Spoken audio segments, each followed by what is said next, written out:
자극적인 소재로 시작해 한없이 가볍게 끝나버린 아무도 기억하지 않을 영화 나를 기억해 리뷰입니다.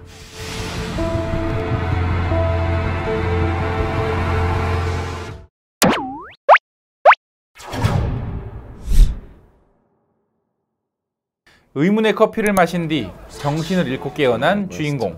그런 그녀에게 이상한 사진과 문자가 들어와 있습니다. 정신을 잃은 그녀의 모습을 누군가가 몰카로 찍어 보낸 것인데요. 알고 보니 이런 사건들은 과거부터 그녀를 뒤쫓아 왔습니다. 이 협박의 뒤에는 과연 누가 있을까요?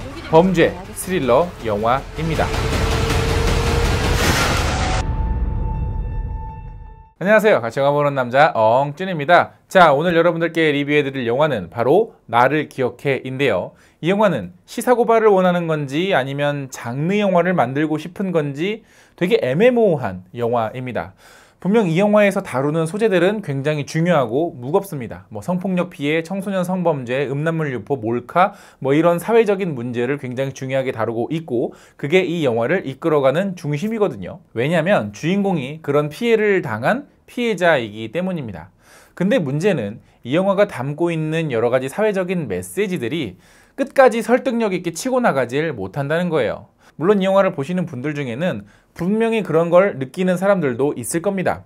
아, 이게 이렇게 해서 이렇게 나쁜 거구나. 우리가 뭔가 사회를 좀 돌아보고 고칠 수 있으면 고쳐야겠다. 근데 그건 영화가 잘 풀어져서가 아니라 평소에 우리가 알고 있던 문제를 영화가 그냥 보여준 거고 그걸 본 관객이 깨달았을 뿐이에요. 정작 이 영화는 이런 소재들을 통해서 뭔가 처음에는 거시적인 메시지를 전달하려고 하지만 결국에는 아주 작고 작은 미시적인 이야기로 끝나버리고 결론에 다다르게 되면 저게 주인공이 할 소리야? 라는 충격적인 어떤 그런 대사와 함께 허무함을 남겨주면서 영화가 가진 좋은 메시지도 동시에 같이 사라지고 마는 안타까운 영화가 돼버리고 맙니다. 저는 개인적으로 이 영화의 본격적인 이야기, 이 영화가 정말로 해야 될 이야기는 바로 이 영화의 엔딩부터 했었어야 된다라고 생각을 해요. 사건이 다 해결되고 마치 해피엔딩인 것처럼 끝이 나긴 했지만 사실 다 알잖아요. 이 영화 속에서 벌어지는 일들이 절대 해피엔딩으로 끝날 수가 없다는 걸. 그리고 그렇게 될 수도 없어요.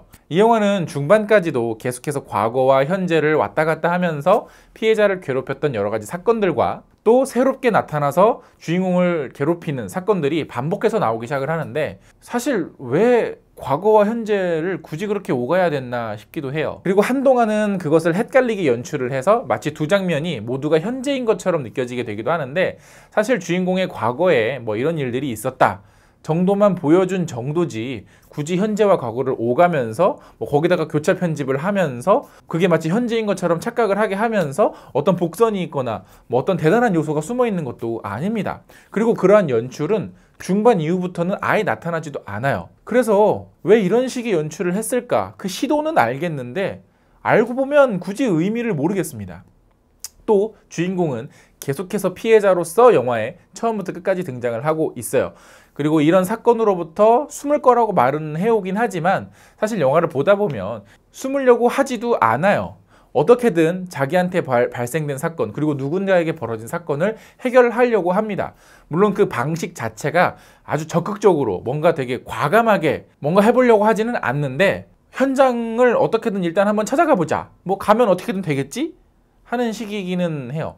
그러니까 대책도 없이 사건 현장에 그냥 혼자서 간다니까요. 위험하게 이러면 안 되지 않을까요? 어쨌든 시사고발 영화처럼 가려고 했던 영화가 막판에 가서는 사실 나는 누구였어. 그건 누구누구가 이렇게 해서 저렇게 된 거였어. 라면서 갑자기 뻔하디 뻔한 어떤 장르 영화의 결말로 가버리고 맙니다.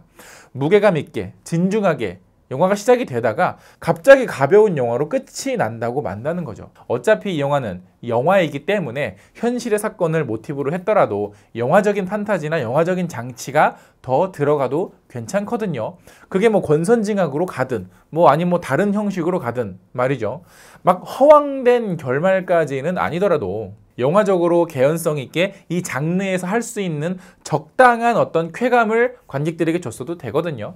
영화가 잘 만들어지면 그게 진지하던 혹은 가볍던 관객들의 마음을 사로잡아야 그 영화가 가지고 있는 메시지까지 덩달아 살아나거든요. 심지어 어떤 영화들은 이런 주제들을 전혀 다루는 영화는 아니지만 관객들의 마음을 사로잡아버린 나머지 그냥 어떤 배우가 흘려서 하는 대사인데도 막 심오하게 파고들어서 분석하는 영화들도 있어요. 뭐 가령 올드보이에서 오데스는요 말이 너무 많아요. 이런 말을 들으면 혹시라도 말 잘못해가지고 누가 15년 동안 가둬버릴 짓을 한 건 아닌가? 라는 약간 반성을 하게 되죠. 부당거래 같은 영화도 영화를 보면서 야 어떻게 저렇게 사람을 저렇게 조종하고 못살게 굴고 뭔가 은폐하고 조작하고 야 어떻게 저럴 수 있냐 싶다가도 영화의 엔딩을 보고 나오면 이 씁쓸한 맛과 함께 이 영화가 가지고 있었던 여러 가지 문제에 대해 비판적인 사고를 가지면서 극장을 나온단 말이죠. 더불어서 영화적이고 오락적인 쾌감도 분명히 주면서 말입니다.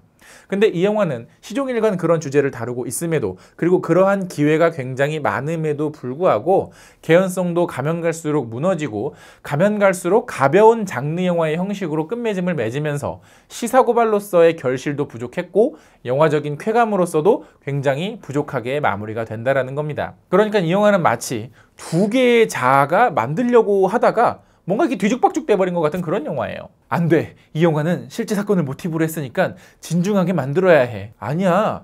그렇게 만들어버리면 영화가 재미없을 거거든. 그러니까 악당도 하나 넣고 이게 좀 반전도 넣고 뭐 그렇게 하나 만들자. 아니야. 그렇게 영화처럼 만들어버리면 오히려 이 영화가 담고 있는 메시지들이 잘 전달되지 않을 거라고. 하지만 심각하게만 만들면 재미가 없다니까. 에라 모르겠다. 심지어 영화에 좀 허무한 엔딩의 어떤 이 대처를 보고 나오면 오히려 이 영화는 피해자들을 위로하는 게 아니라 그래 피해자들 너희만 참으면 아무렇지 않은 일이 될 수도 있어. 그리고 범죄자들은 어차피 미성년자라서 처벌도 제대로 못 받아 라는 태도처럼 느껴지기도 해요. 오해할 수도 있다라는 거죠. 그리고 저는 부디 이런 것들이 오해였으면 좋겠어요. 그래서 저는 영화의 엔딩이 아닌 이 영화의 시작이 되었어야 한다고 생각을 합니다. 왜냐면 이렇게 문제만 툭 던져놓고 끝나면 안 되는 영화거든요. 적어도 영화 안에서 우리 이렇게 한번 해결해보는 건 어때요? 라는 제시 정도는 했었어야 한다고 생각을 합니다. 그러나 그걸 제외하면 뭐 촬영도 뭐 무난하고요. 뭐 연출력도 그냥 무난한 편입니다. 다소 가볍게 만들어진 부분들도 분명히 있고 대사가 덜 다듬어진 부분들도 있어서 유치하게 느껴지는 부분들도 분명히 있어요. 그래서 영화는 평작도 아니고 망작도 아니지만 그렇다고 딱히 기억에 오래오래 남을 만한 그리고 이런 사건들을 주제로 이야기를 나눌 때 언급도 되지 않을 기억에서 사라져버릴 습작 정도가 되지 않을까. 무거울 거면 무겁던지 가벼울 거면 가볍던지 아니면 가벼움 속에 뼈아픈 이야기를 섞던지 조금 더 긴 시간을 두고 이 이야기를 다듬었더라면 어땠을까. 왜 우리가 가끔 개그 프로나 코미디쇼 같은 거 보면 막 배꼽이 빠질 정도로 웃다가도 아 저거는 되게 뼈가 있는 말이네 하면서 깨달음을 얻게 되는 그런 것들도 있잖아요. 이건 그냥 그런 뼈 있는 소재를 다뤘네 정도에서 끝나버렸다는 거죠. 이런 소재를 통해서 슬픔이나 반성이나 통쾌함 같은 것도 느끼게 해주지 못했거든요. 한마디로 주제 전달에 실패한 영화라는 겁니다. 그 시작의 의도야 어찌됐든 말이죠. 자, 이 영화도 마찬가지로 제 유튜브 커뮤니티 탭에서 여러분들의 댓글을 받아봤는데요. 그거 한번 같이 읽어보면서 이야기를 나눠보도록 하죠. 루블님께서는 몰카 범죄를 비롯한 사회 문제에 대한 영화의 메시지는 강하지만 결국 그 메시지가 전부인 영화. 그나마도 마지막엔 나랑 장난하나 싶은 영화. 저랑 굉장히 비슷하게 느끼셨던 것 같습니다. 예. 제프 케이블님께서는 솔직히 기대 이상이네. 뭐 기대치를 낮추면 낮출수록 영화는 어떤 영화든 재밌게 볼 수 있습니다. 뭐 영화는 남들이 다 재미없게 봐도 나만 재밌게 보면 재밌는 거 아닙니까? 우지님께서도 영화관 나오면서 세상 찝찝했던 영화. 아무래도 이 영화가 가지고 있는 여러 가지 메시지들이 좀 심각하게 받아들여진다면 이런 기분을 충분히 느낄 수 있을 거라고 생각을 해요. 게리 올드만님께서는 어느 가족 리뷰 안 해요? 어디서 외국 영화 제목 따라한 짝퉁 영화를 리뷰하고 있나? 참나. 그런데 좋은 놈, 나쁜 놈, 이상한 놈도 외국 영화 제목 대충 짝퉁처럼 따라한 건데. 시기대님께서는 반전이라고 넣은 요소들이 하나같이 억지스러운 느낌이 들어서 당혹스러웠어요. 힘을 살짝 덜 줬으면 훨씬 주려는 메시지가 잘 박혔을 텐데. 하이씨님께서는 어린애 장난 같은 소리 하네. 장난하나? 현재 심각한 사회적 문제를 이딴 식으로 결론 짓네 라고 하면서 다소 결말에 아쉬운 부분을 좀 지적을 하시는 분들이 역시나 많은 것 같습니다. 오영주 팬님께서는 나를 찾아주는 신선한 충격을, 나는 기억해는 자극적인 거에 충격을, 근데 그 외엔 별로 안 남는 영화. 유자차님께서는 엉주님 진심 김다미 배우님 닮으신 것 같아요. 아니요, 이건 제가 볼 때도 아니에요.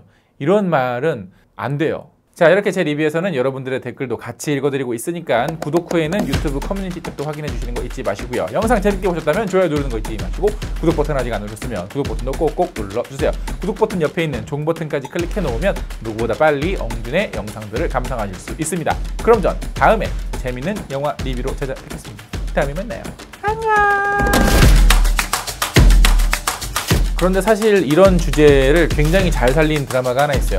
루머의 루머라고 넷플릭스 드라마인데 1시즌만 보시면 이 영화보다 훨씬 더 심오하게 이 주제에 대해서 이야기를 나누실 수 있을 겁니다. 근데 이 시즌은 안 봐도 돼요. 이 시즌은 굳이 볼 필요 없습니다.